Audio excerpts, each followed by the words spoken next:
ఇది old బోయిన్పల్లిలోని apartment flat అండి. ఇది వచ్చేసి 1850 ఎస్ఎఫ్టీ, 1850 ఎస్ఎఫ్టీ. ఒక బెడ్రూమ్, చిల్డ్రన్స్ బెడ్రూము. ఇది వచ్చేసి వాష్రూమ్, హాల్. ఇది హాల్.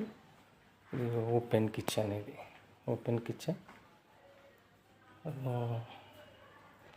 ఇదొక బెడ్రూమ్. ఇది మళ్ళీ ఇదొక వాష్ ఏరియా. ఇది బెడ్రూమ్ అండి. ఇదొక బెడ్రూమ్. అటాచ్డ్ బాత్రూమ్ ఉంటుంది. ఇది ఫుల్ ఫర్నిచర్, టోటల్ ఫర్నిచర్ తోటి ఉంది. ఇది అంటే వీళ్ళు సొంతగా ఫర్నిచర్ దగ్గర నుంచి చేయించుకున్న ఫర్నిచర్ ఇది. అయితే వీళ్ళ పిల్లల స్టడీ నిమిత్తం వేరే కాడికి షిఫ్ట్ అవుతున్నారు, అందుకే తీసేయాల్సి వస్తుంది. చాలా బాగుంటుంది ప్లాట్ వచ్చేసి. ఇదంటే హాల్ అండి. Okay, thank you.